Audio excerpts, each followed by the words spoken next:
Hello, everyone. My name is Olivia Carter, and this is the story of how I lost everything and still found a reason to live. At 22, I got married.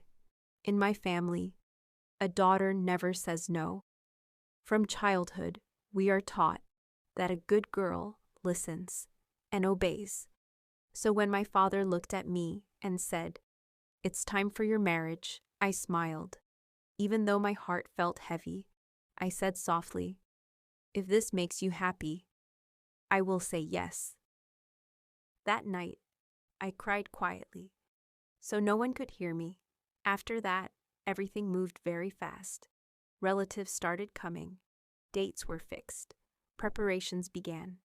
The house was full of voices, laughter, music. But inside me, everything felt quiet. Sometimes I wanted to speak, to stop everything, to say, "I'm not ready." But the words never came out. So I stayed silent and let life decide for me. The wedding came and went. The lights were bright. The music was loud. Everyone was smiling. And I smiled too, but inside, it felt like I was slowly disappearing. I wore the dress. I smiled for the photos. I followed every ritual. I did everything that was expected of me. That night, the room was silent. We were strangers, sitting just a few feet apart. I wanted to say something, anything, but silence felt safer than truth. After marriage, I moved into his house. Everything was new people, new rules, new life. Every morning, I woke up early, trying to learn everything, trying not to make mistakes. In the beginning, I tried my best. I adjusted. I stayed quiet. My husband was not a bad man, but he never really understood me. He spoke less, felt distant, like someone who was present, but never really there. We lived in the same house, but in different worlds. Sometimes, I would sit beside him, waiting, hoping he would notice me. But he was always somewhere else, lost in his own thoughts, his own life. Days turned into weeks, and weeks into months. We lived together, but something was missing. Then, I became a mother, a baby girl. When I held her for the first time, something changed inside me. For the first time, I felt real love. She became my world. Her tiny hands, holding my finger, her soft smile, lighting up my darkest days. She gave me a reason to keep going, but even then, inside my heart, I still felt empty. Many nights, I sat by the window, holding my daughter close, looking at the dark sky, asking myself, is this really life? Living for others, doing only what they want. 2 years passed like this, quiet, heavy, colorless. Then one night, everything changed. My husband was driving. It was late. The road was empty, dark, silent. A cold wind touched my face, and I was looking at the stars, thinking about my daughter, when suddenly the car jerked violently. The steering turned. Too fast, my heart dropped. Before I could even react, the car spun out of control. The world flipped. A loud crash. Glass shattered. Metal twisted. Pain exploded through my body. In that moment, he opened the door and ran out.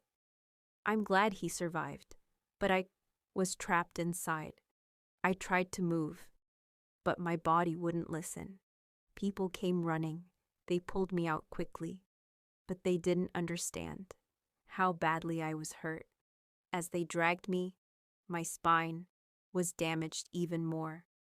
When I opened my eyes again, I was in a hospital. My arm was broken. My wrist was broken. My shoulder, my ribs, everything hurt. But the worst injury was my spine. I stayed in the hospital for almost 3 months. The days felt long, but the nights felt endless. Silence. A ticking clock. Machines beeping softly. I stared at the ceiling and whispered, "Why me? Why am I still here?" One morning, a doctor stood beside me. "I heard you love painting," he said gently, "but I'm sorry. You won't be able to paint again. The next day, you will not be able to walk again." Silence. I closed my eyes. My lips trembled. "It's okay. On the third day, you will not be able to have children." That broke me. That night, I cried until I couldn't breathe.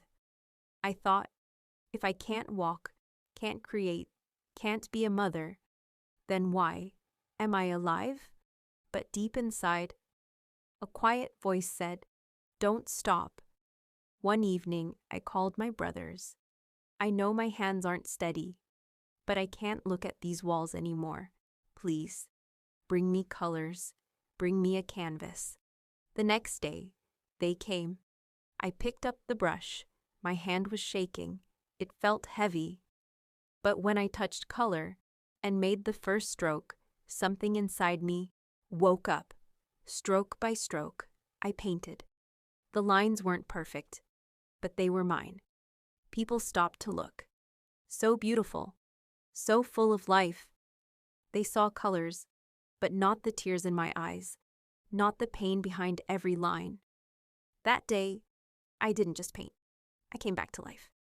That day, I found my voice again.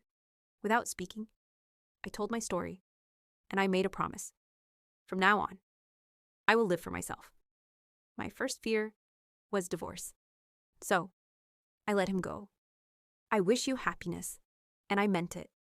My second fear was motherhood, so I chose to adopt. 2 years passed. Then one morning, there is a baby boy. Yes, please. When I held him, I became a mother. Life in a wheelchair is not easy, but I made a choice. I will not hide. I painted more. I stepped into the world. I spoke, and slowly, people began to see me, not the chair, but me. And I learned something powerful. When you accept yourself, the world begins to accept you too. Life doesn't always follow our plans, but this is my life, and I choose to make it beautiful. It's okay to be afraid. It's okay to cry, but it's not okay to stop living, because as long as you are alive, you still have a chance to begin again. And maybe you won't get the life you dreamed of, but you will become the person you were meant to be. I didn't get the life I wanted, but I became stronger than I ever imagined.